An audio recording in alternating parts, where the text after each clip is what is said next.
بسم الله الرحمن الرحيم. الحمد لله وحده والصلاة والسلام على من لا نبي بعده. أما بعد فأعوذ بالله من الشيطان الرجيم. بسم الله الرحمن الرحيم.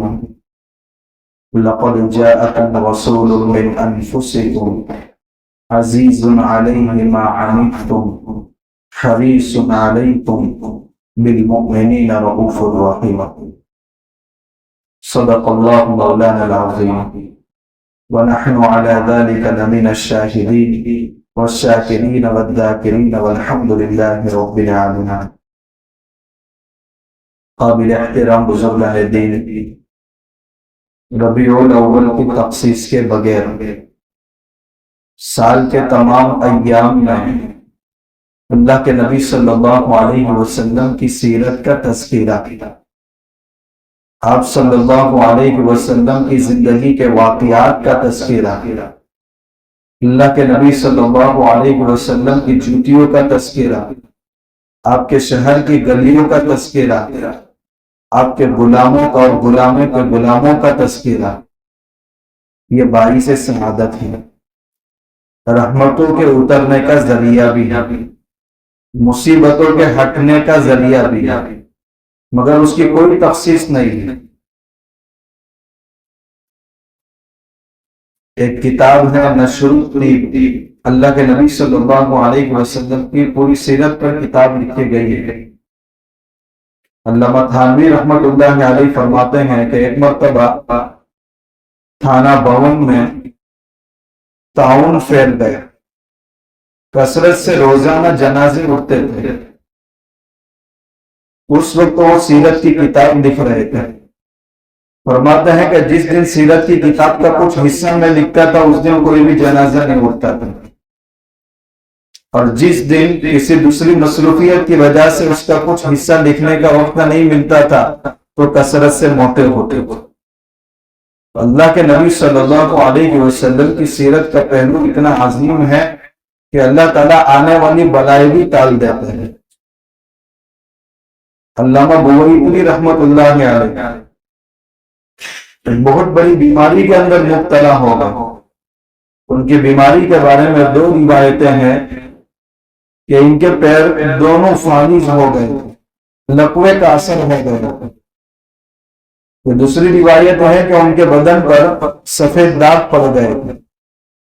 اس بیماری کا اتنا علاج کرایا مگر وہ کارگر نہیں ہوا، بہت پریشان تھے۔ انہوں نے سوچا کہ ایک مرتبہ اللہ کے نبی صلی اللہ علیہ وسلم کے شان میں چند اشعار کرتا ہوں، تو انہوں نے دو شعر کہے ہیں جو ہم میں سے ہر ایک کو یاد ہے۔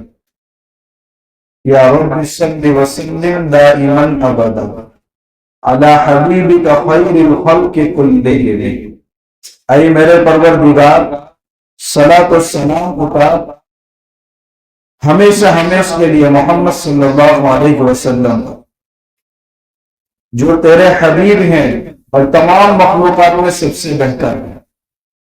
وہ فرماتے ہو اس رات میں جب میں سویا ہوں تو اللہ کے نبی صلی اللہ علیہ وسلم کی زیارت ہوئی، تو آپ نے میری شان میں چند اشعار کہے ہیں، وہ مجھے پڑھ کر کے سنائے۔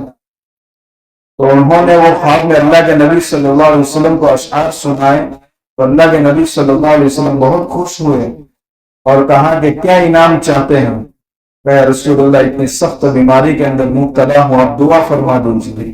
اللہ کے نبی صلی اللہ علیہ وسلم نے دعا فرمائی۔ جب صبح اٹھے تو حالت بہت تندرست تھی اور لقوے کا اثر ختم ہو چکا تھا۔ اللہ کے نبی صلی اللہ علیہ وسلم کی سیرت کو پڑھنا بھی چاہیے۔ آج زندگی کے 50 سال پورے ہو رہے ہیں مگر بایوگرافی کے 50 صفحے بھی ہم نے نہیں پڑھے۔ ہم کس منہ سے اپنے آپ کو عاشق رسول کہتے ہیں؟ روزانہ اخبار پڑھنے کا وقت ہے مگر حضور کی بایوگرافی پڑھنے کا وقت نہیں ہے۔ اس لیے ہمیں بھی کم سے کم چاہے ہندی میں ہو کہ مراٹھی میں ہو کہ اردو میں ہو کہ عربی میں ہو، اللہ کے نبی صلی اللہ علیہ وسلم کی سیرت کی کتاب تو اپنے مطالعے کے اندر رہنی چاہیے۔ آپ صلی اللہ علیہ وسلم کے خاندان کا ہمیں علم ہونا چاہیے، اہل بیت کا علم ہونا چاہیے، ازواج مطہرات کا علم ہونا چاہیے۔ تبھی تو آدمی کہہ سکتا ہے کہ میں نے زندگی میں حضور کو پہچانا ہے، تبھی تو کہہ سکتا ہے قیامت کے دن حضور مجھے پہچانیں گے۔ اس لیے اللہ کے نبی صلی اللہ علیہ وسلم کی اس مناسبت سے ایک مختصر سیرت بھی ہو جائے۔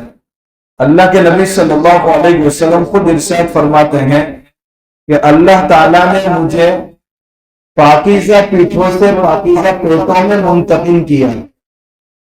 اس حدیث کا مطلب یہ ہے کہ مجھ سے لے کر آدم علیہ السلام تک میرے خاندان کے جتنے بھی افراد ہیں، انہوں نے نکاح کے علاوہ ناجائز تعلق قائم نہیں کیے، یعنی میرا سلسلہ نسب آدم علیہ السلام تک بالکل پاک اور صاف ہے۔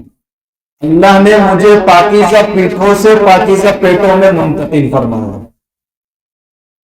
ایک مرتبہ حضرت عبداللہ ابن عباس رضی اللہ تعالی عنہ اللہ کے نبی صلی اللہ علیہ وسلم کے دربار میں اشعار پڑھنے لگے۔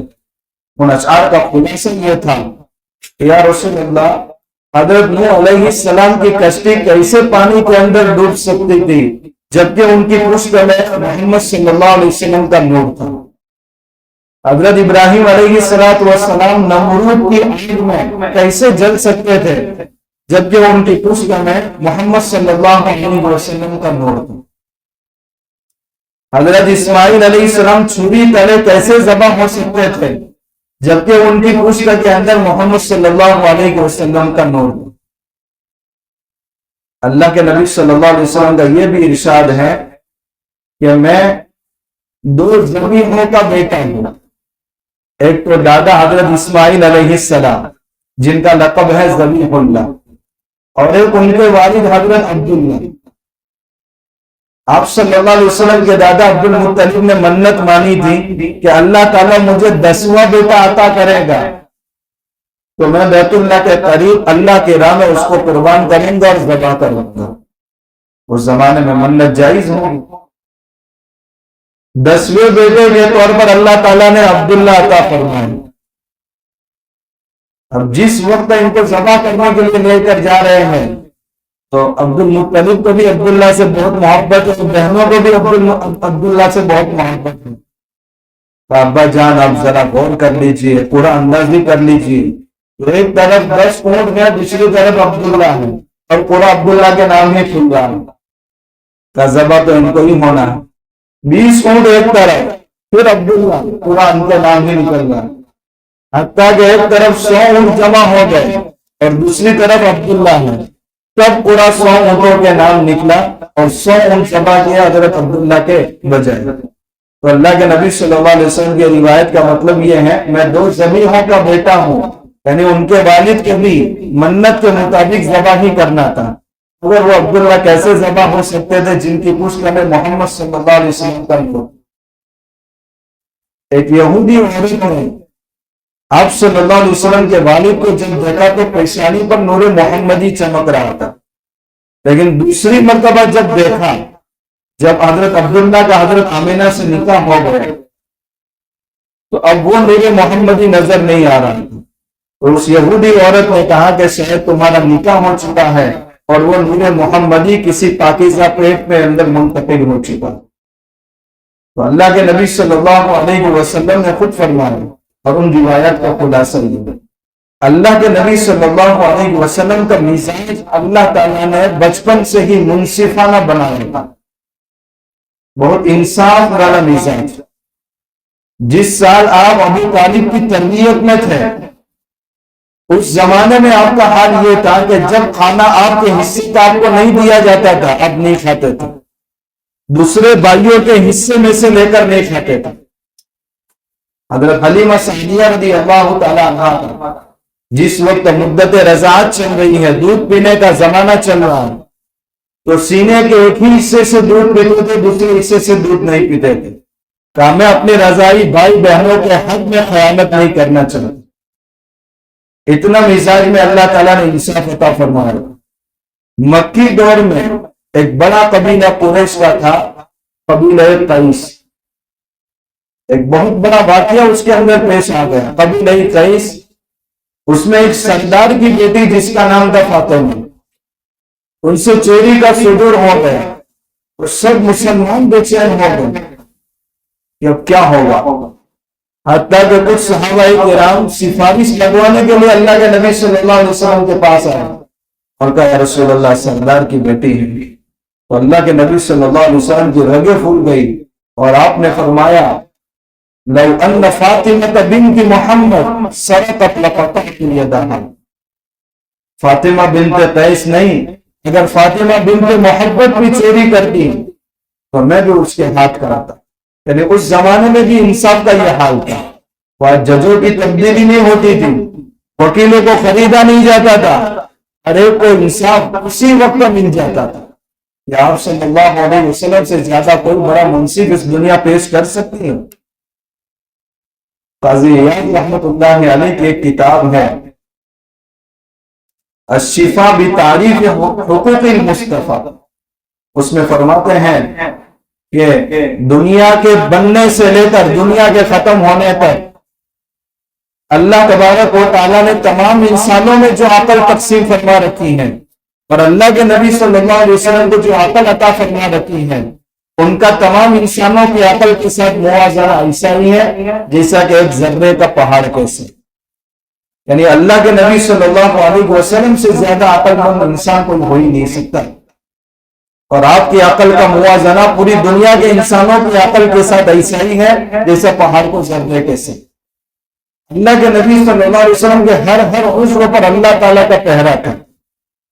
ایک مرتبہ قبیلہ بنو سعد کے اندر اب طائف جائیں گے، طائف سے بھی 80 کلومیٹر یہ قبیلہ بنو سعد، پہلے زمانے میں تقریباً 2-3 سال پہلے وہاں کی سڑکیں بہت اچھی تھی، لوگوں کو جانا مشکل تھا، حالانکہ دیکھنے کی چیز زیادہ کچھ بھی نہیں ہے مگر آج پکی سڑکیں بن چکی ہیں۔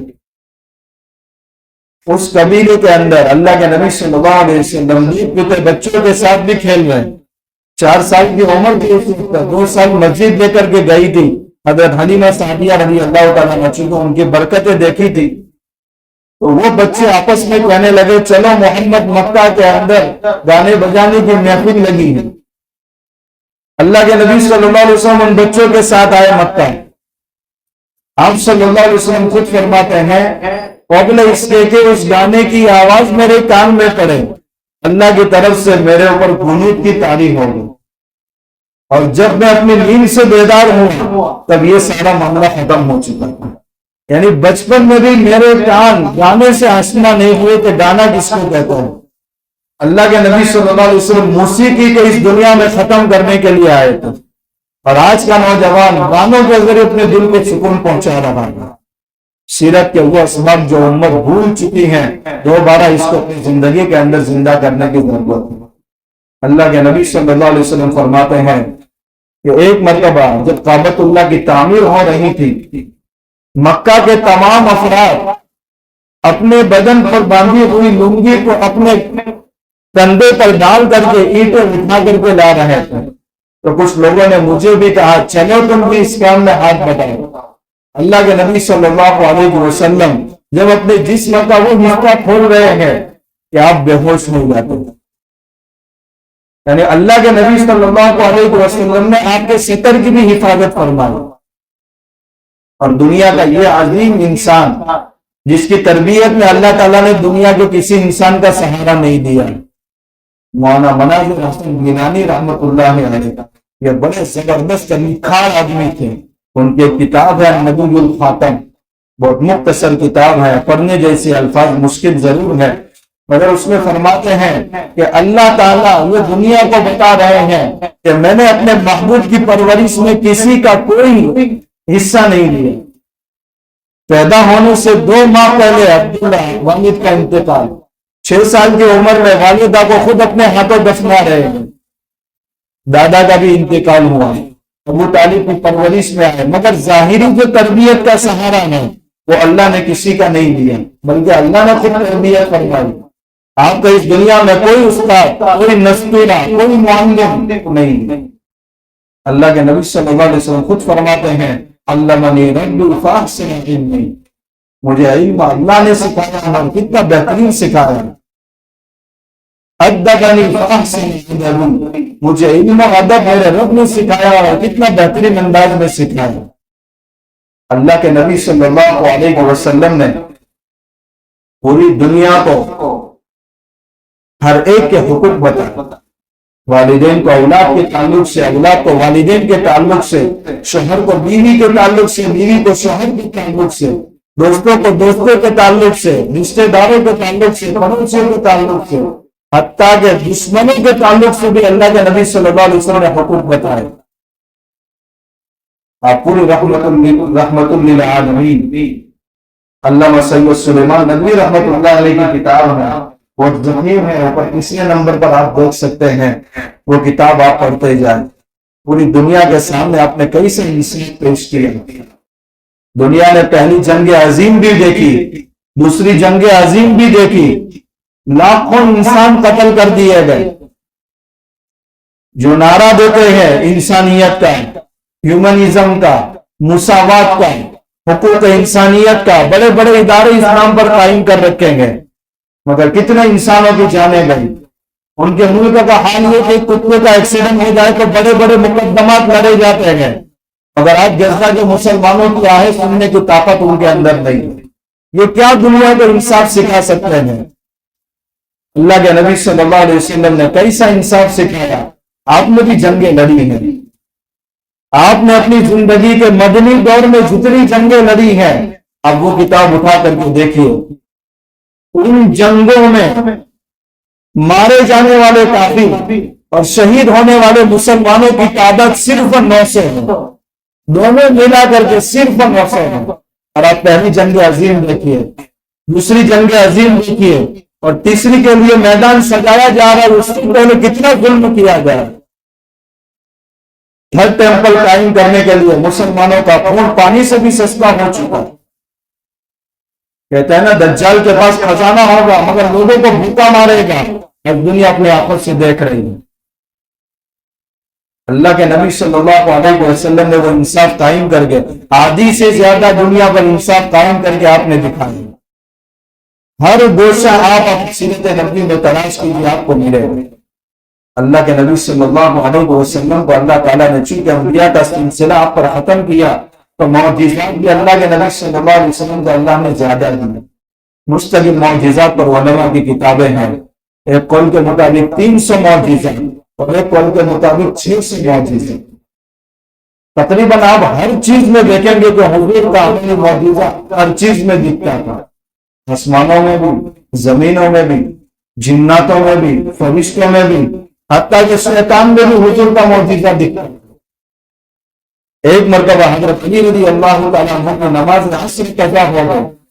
اللہ کے نبی صلی اللہ علیہ وسلم نے اللہ سے دعا کی کہ یا اللہ تیرے نبی کی خدمت میں علی کی نماز قضا ہوئی ہے تو سورج دوبارہ واپس آیا ہے، اور انہوں نے اپنی نماز ادا فرما دی۔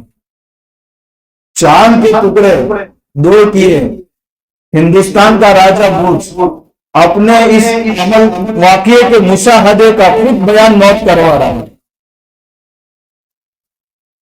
اور خود مکہ کے لوگوں نے پہاڑ کو اس طرف دونوں حصوں کو چھپتے ہوئے دیکھا۔ ایک مرتبہ بارش میں بھی آپ کا معجزہ، ایک دیہاتی شخص جمعہ میں کہا یا رسول اللہ کھیتیاں سوکھ گئی ہیں، جانوروں کے تھن خشک ہو چکے ہیں، بارش نہیں موجود۔ اللہ کے نبی صلی اللہ علیہ وسلم ابھی ہاتھ اٹھا رہے ہیں، صحابہ بیان فرماتے ہیں کہ مسجد تو چھپر کی تھی، اتنی کثرت سے بارش ہونے لگی کہ اسی خطبے کے دوران آپ کی داڑھی مبارک سے بارش کے قطرات گر رہے، اور مسلسل 1 ہفتے تک بارش ہوئی۔ دوسرے جمعہ میں وہ دیہاتی خود پھر آئے، اے رسول اللہ ندی اور تالاب بہنے لگے ہیں، کھیتوں میں پانی بھر گیا ہے، چھپر ٹپکنا بند نہیں ہو رہی ہے، اب دعا فرمائیں۔ اللہ کے نبی صلی اللہ علیہ وسلم مسکرائے کہ یہی بارش کی دعا کرانے آیا تھا اور بند کرانے کی دعا کرا۔ اللہ کے نبی صلی اللہ علیہ وسلم نے دعا کی اور بارش رک گئی۔ فرشتے جو بدر میں حضور کی مدد کو اتر رہے ہیں، حنین میں مسلمانوں کی مدد کو فرشتے اتر رہے ہیں، اور بے شمار حیات الصحابہ میں آپ کو واقعات ملیں گے کہ فلاں صحابی کے جنازے میں فرشتوں نے شرکت کی۔ یہ اللہ کے نبی صلی اللہ علیہ وسلم کا معجزہ۔ شیطان میں جو حضور کا معجزہ، حضرت ابو ہریرہ رضی اللہ تعالیٰ عنہ کو اللہ کے نبی صلی اللہ علیہ وسلم نے بیت المال کا نگراں بنایا تھا۔ بیت المال میں بہت زیادہ غلہ جمع ہو گیا. ایک رات شیطان آیا اور لپ بھر کر کے جانے لگا. حضرت ابوبکر صدیق رضی اللہ، حضرت ابو ہریرہ رضی اللہ تعالیٰ عنہ نے گریبان سے پکڑا اور کہا چل عدالت میں تیرا فیصلہ ہوگا. کہا بچے بھوکے ہیں مجھے معاف کر دیجئے.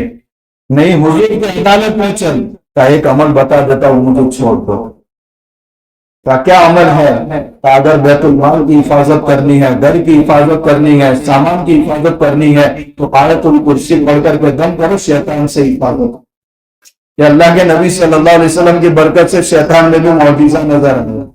ایک مرتبہ اللہ کے نبی صلی اللہ علیہ وسلم پہاڑ پر کھڑے ہیں اور وہ پہاڑ زلزلے کی وجہ سے حرکت کرنے لگا. اللہ کے نبی صلی اللہ علیہ وسلم نے فرمایا تجھے کیا ہو گیا ہے کہ تو حرکت کر رہا ہے جبکہ تیرے اوپر ایک نبی ہے، ایک صدیق ہے، ایک شہید. یعنی اللہ کے نبی صلی اللہ علیہ وسلم، حضرت ابوبکر صدیق رضی اللہ تعالیٰ عنہ، حضرت عمر رضی اللہ تعالیٰ عنہ، اللہ کے نبی صلی اللہ علیہ وسلم نے پہلے سے اشارہ کر دیا تھا وہ پہاڑ آپ کے معجزوں کی وجہ سے حرکت کرنا بند ہو. غزوہ خندق کے موقع پر آگ میں آپ کا معجزہ ظاہر ہوا.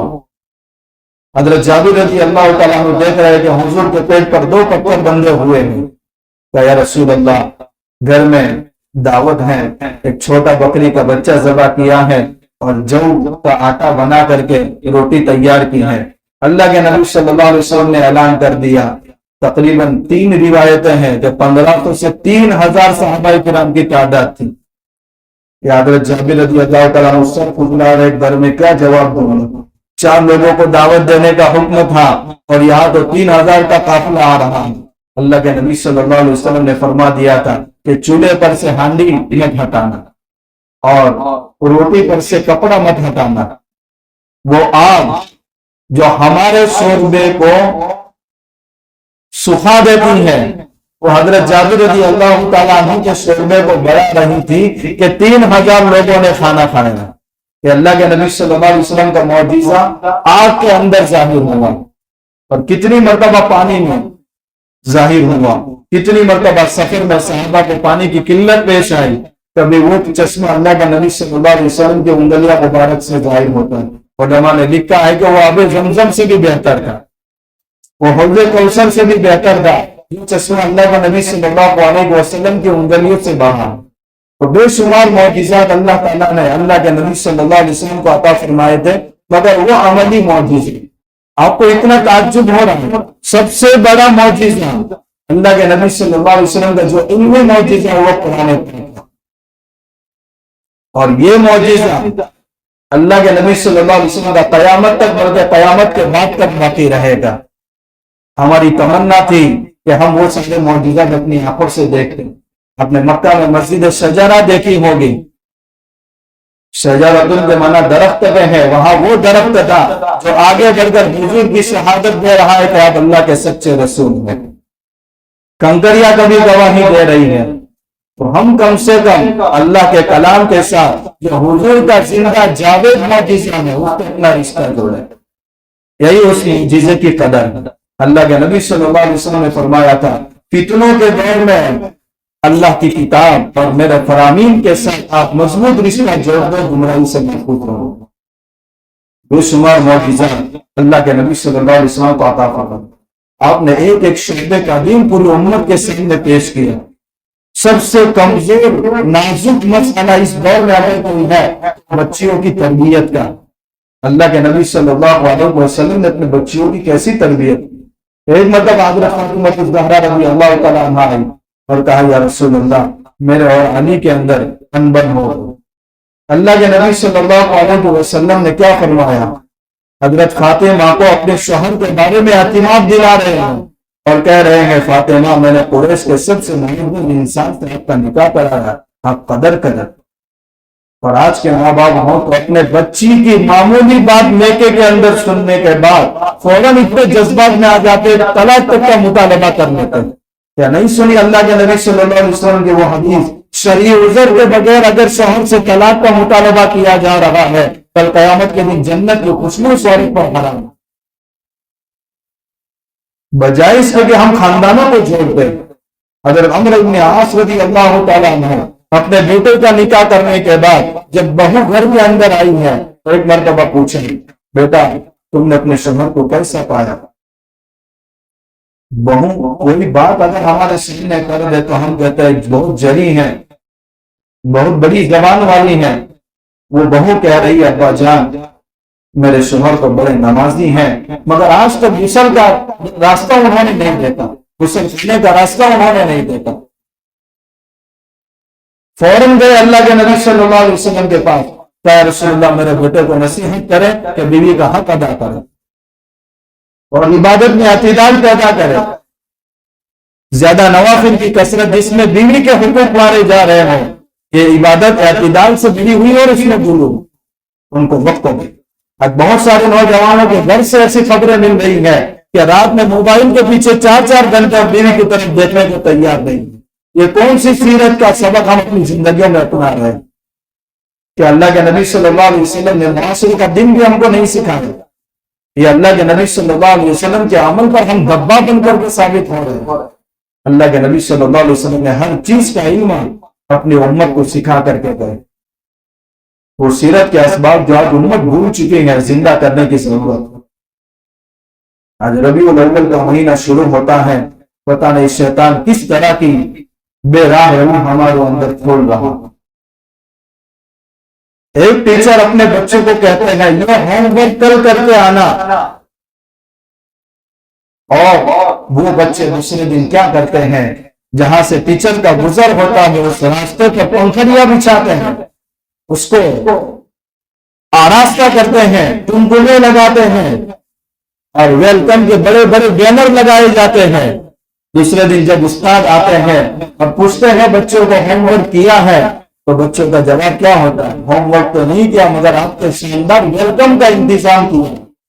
اگر وہ واقعی حقیقی معنی میں استاد ہے تو بچوں سے ناراض ہوں گے کہ حقیقی کام انہوں نے کیا نہیں ہے، دوسرے کام میں انہوں نے اپنا وقت ضائع کیا۔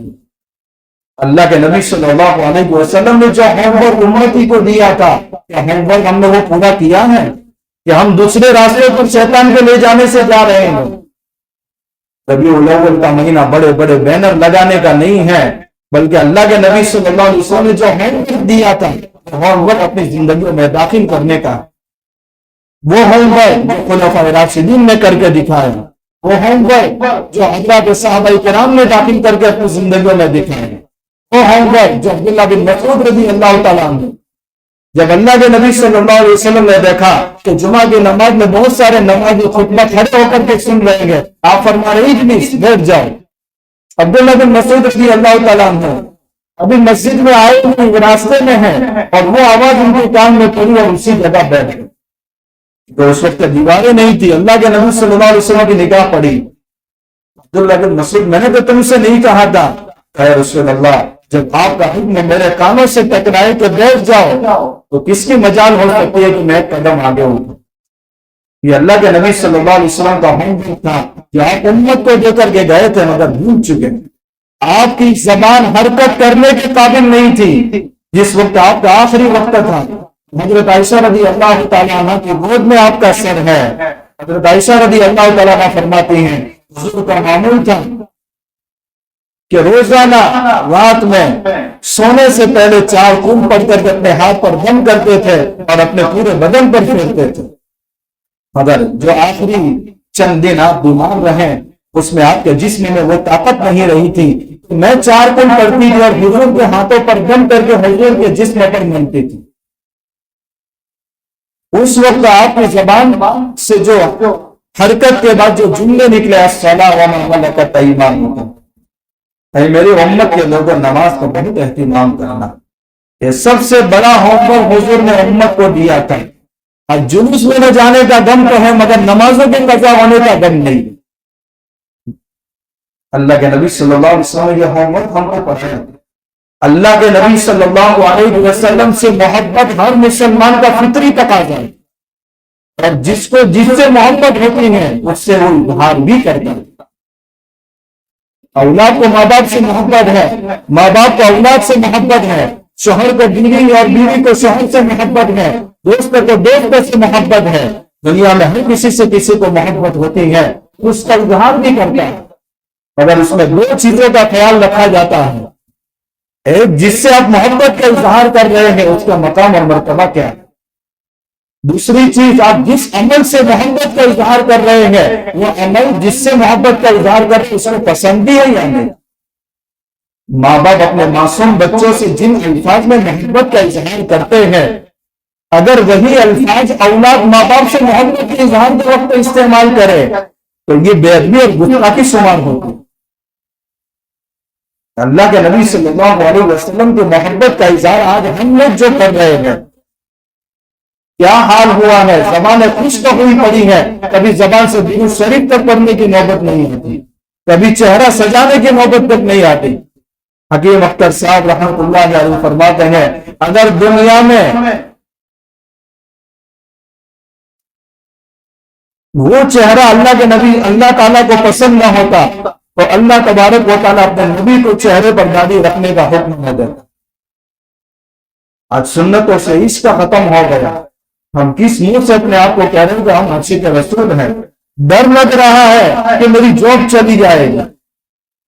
اور ایسے موقع تو بہت کم آتے ہیں کہ اللہ کے نبی صلی اللہ علیہ وسلم کے عشق میں انسان دنیا تک کو لاتے ہیں، بہت کم موقع آتے ہیں، حکمت سے کام لینا پڑتا ہے، مگر انسان اگر چاہے تو اس کے لیے کوئی طاقت نہیں ہے کہ اس کو روک سکے۔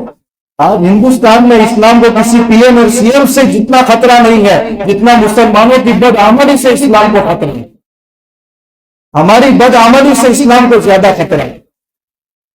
ورنہ آج اس ملک کے اندر سکھ قوم 2% بھی نہیں ہے، مگر کوئی مائے کا لال ان کی شناخت کو ختم نہیں کر سکتا۔ کیوں؟ اس لیے تو وہ اپنے عمل میں مضبوط ہیں، ہم اپنے عمل میں کمزور ہیں۔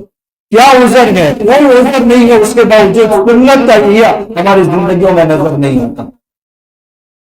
جو اللہ کے نبی صلی اللہ علیہ وسلم نے ہوم ورک دیا تھا وہ ہوم ورک ہم اپنی زندگیوں میں داخل نہیں کر پا رہے۔ آپ صلی اللہ علیہ وسلم نے فرمایا تھا جو لوگوں کو دھوکہ دے وہ میری جماعت کا آدمی نہیں۔ مرتگل ایک کتاب چھپ چکی ہے فلیس منا، یہ میری جماعت کا آدمی نہیں، یہ میری جماعت کا آدمی نہیں۔ جتنی روایت آپ صلی اللہ علیہ وسلم نے یہ فرمایا یہ میری جماعت کا آدمی نہیں۔ مستقل رسالہ لکھنے کا وقت من غشنا فلیس منا، جو لوگوں کو دھوکہ دے وہ ہماری جماعت کا آدمی نہیں۔ کیا یہ سیرت کا یہ سبق مسلمان کو اپنے مارکیٹ میں نظر آ رہا ہے؟ ہمیں تو یہ ہم پر اپنی زندگیوں میں تازہ کرنا چاہیے تھا کہ میری کبھی فجر کی نماز قضا نہ ہو۔ فجر کا بے نمازی برکت ڈوب رہا ہے، کہاں سے ملے؟ اللہ کے نبی صلی اللہ علیہ وسلم فرماتے ہیں کہ کل قیامت کے دن امانت دار تاجر انبیاء کے ساتھ کھڑا ہوگا۔ کیا اس قابل ہم نے اپنے آپ کو بنایا کہ نبی کے سب پہ کھڑا نہ ہو؟ کیسے مسلمان ہے؟ ہم مسلمان کہنے پر مجبور ہے، غیر مسلم کو وعدہ خلافی نہیں کرتا مگر مسلمان وعدے پر وعدے کرتا جا رہا ہے۔ اللہ کے نبی صلی اللہ علیہ وسلم نے فرمایا یہ تو نشانی مسلمان کے لیے بلکہ منافق کی۔ تو جو سیرت کے اسباب اللہ کے نبی صلی اللہ علیہ وسلم پڑھا کر گئے ہماری زندگیوں میں کتنے ہیں، اور جس طریقے سے ہم حضور سے اظہار محبت کر رہے ہیں کیا وہ طریقہ حضور کو پسند بھی ہے کہ نہیں؟ آپ نے فرمایا اللہ نے میری آنکھوں کی ٹھنڈک نماز کے اندر رکھی ہے، کاش ہم نمازی بن کر کے اور یہ طے کر کے کہ مسجد سے حی علی الفلاح کی آواز بلند ہو تو میرا تقاضا ہو کہ میں مسجد میں جا جاؤں تب تک میری بے چینی ختم ہو۔ یہ اللہ کے نبی صلی اللہ علیہ وسلم کو خوش کرنے والے اعمال ہیں، تب جا کر ہم کہہ سکتے ہیں۔ اس لیے آپ سے ارادہ کریں کہ اللہ کے نبی صلی اللہ علیہ وسلم کے پڑھائے ہوئے سارے سیرت کے اسباب اپنی زندگیوں میں عملی طور پر داخل کریں اور اپنے آپ کو ایک سچا عاشق رسول بنائیں، اور وہ اظہار محبت کا طریقہ جو آقا کو ناپسند تھی ان طریقوں سے پرہیز کریں۔ ظاہر سی بات ہے اس کو گستاخی کے علاوہ کچھ نہیں کہہ سکتے۔ آج میرے حضور کی پیدائش کا دن ہے، کسی کو سونے نہیں دوں گا، پورے پریشان ہیں، بچے پریشان ہیں، اس کی وجہ سے کتنے لوگوں کی بیماریاں بڑھ رہی ہیں۔ آج اللہ کے نبی صلی اللہ علیہ وسلم زندہ ہوتے ہیں، یہ طریقوں کو آپ اپنی آنکھوں سے دیکھنا پسند کرتے ہیں؟ بازاروں میں نوجوانوں کی بھیڑ نظر آ رہی ہے اور مسجدیں خالی ہیں، یہ شیطان ہم کو کہاں لے جا رہا؟ اس لیے اپنی زندگیوں کے کتنے قیمتی سال گزر گئے مگر ایک سیرت کی کتاب ہم نے نہیں پڑھی۔ اس لیے ارادہ کریں کہ آپ یہاں سے اٹھیں گے ہر شعبے کا دن ہماری زندگی کے اندر پیدا ہوگا. جا رہے ایسے لوگوں کے پیچھے اور 22 سال ہو گیا باتیں بند ہیں. اللہ کے نبی صلی اللہ علیہ وسلم نے فرمایا دینی مسئلے کے بغیر اگر کوئی اپنے بھائی سے قطع تعلق قائم کرتا ہے جنت کی خوشبو اس کے لیے حرام ہے. کیا یہ سیرت کا سبق ہمیں یاد ہے؟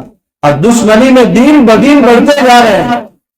ارادہ کرے یہاں سے اٹھیں گے تو وراثت میں بہن کا حق باقی ہے تو وہ ادا کریں گے, تب ہی حضور کو اپنا منہ دکھا سکتے ہیں, ورنہ بہت مشکل ہوگا بھائی قیامت کو دن اللہ کے نبی صلی اللہ علیہ وسلم سے کھڑا رہے. اپنے بھائیوں سے اگر قطع تعلق قائم کیا ہے اپنی دعائیں سر سے اوپر تک لی جائیں, محبت کے ساتھ ہر کسی سے پیش آئے. اللہ کے نبی صلی اللہ علیہ وسلم سے بڑا صابر دنیا میں کون گزرا ہے؟ دنیا کی مصیبتیں جھیلنا مشکل ہو رہا ہے, جہنم کے عذابات کو ہم کیسے جھیل پائیں گے؟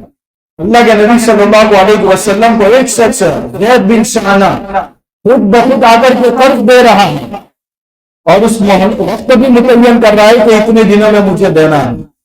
وقت سے پہلے آ کر کے مطالبہ کر رہا ہے. کیا الفاظ اس نے استعمال کیا؟ محمد تم اور تمہاری نسل قرض لے کر کے ڈبونے والے ہیں. حضرت عمر رضی اللہ تعالیٰ عنہ سے رہا نہیں گیا, کھڑے ہوئے گریبان پکڑا کا گستاخی کر رہا ہے. اللہ کے نبی صلی اللہ علیہ وسلم نے فرمایا عمر ٹھہر جا, اس سے کہیں قرض خواہ کو حق ہے کہ وہ اپنے حق کا مطالبہ کرے, مگر اس سے کہیں کہ سلیقے سے مانگو اور مجھ سے کہیں کہ جلدی حق ادا کر. اللہ کے نبی صلی اللہ علیہ وسلم خود کہلوا رہے ہیں مجھے بھی کہو کہ جلدی ادا کرو. یہ پیغام اللہ کے نبی صلی اللہ علیہ وسلم نے ہم کو دیا ہے اور کسی پیغام کی ہمیں ضرورت نہیں ہے. اس لیے ضرورت اس بات کی ہے کم سے کم ربیع الاول کا مہینہ پورا ہونے سے پہلے ایک سیرت کی کتاب ہماری ختم ہونی چاہیے. اور جو دین کے شعبے میں اللہ کے نبی صلی اللہ علیہ وسلم نے ہماری رہبری فرمائی ہے تمام شعبوں کا دین ہماری زندگیوں کے اندر داخل ہونا چاہیے. احساس ہونا چاہیے کہ آج تو میں اس مجلس سے ایک پیغام لے کر کے آیا ہوں, میرے گھر میں نہ چاہتی میں معافی مانگوں. معاف کرنا اچھی عادت ہے, ہر کسی کو معاف کر دیا. اللہ کے نبی صلی اللہ علیہ وسلم کے سامنے ویسے بھی آئے ہیں, اللہ کے نبی صلی اللہ علیہ وسلم نے معاف کیا. چچا کے کتنے 12 ٹکڑے کیے مگر اس کے باوجود اللہ کے نبی صلی اللہ علیہ وسلم نے معاف کیا. 13 سال تک اتنا پریشان کیا کہ زمین چھوڑنی پڑی. جب مکہ میں داخل ہو رہے ہیں اور پوری حکومت ہاتھ میں آئی ہے اس کے باوجود آپ اپنے قوم کو یہی کہہ رہے ہیں کہ مجھ سے کیا امید ہے کہ آپ اچھے بیٹے ہیں, اچھے باپ کے بیٹے ہیں. اللہ کے نبی صلی اللہ علیہ وسلم نے فرمایا صرف معاف نہیں کرتا ہوں ان جرائم کا تذکرہ بھی نہیں کروں گا. کیسا معاف کیا؟ اسی سے ہم کو حقیقی سکون حاصل ہوتا ہے. بے شک ہم کو دوسرے کی طرف سے تکلیفیں پہنچی بھی ہوگی مگر ہم نے بھی تو پہنچائی ہیں, ان سے معافی مانگ لو. جو دوسرے کی طرف سے پہنچی ہے ان کے حق ادا کرنے کی کوشش کریں. یہ سچا عاشق رسول ہے. نمازوں کا اہتمام, اللہ کے حقوق کی پابندی, اللہ کے رسول کے حقوق کی پابندی, اللہ کے بندوں کے حقوق کی پابندی اور سیرت کو پڑھ کر اپنی زندگی کے اندر داخل کرنا. اللہ تعالیٰ ان باتوں پر ہم سب کو عمل کرنے کے توفیق عطا فرمائے.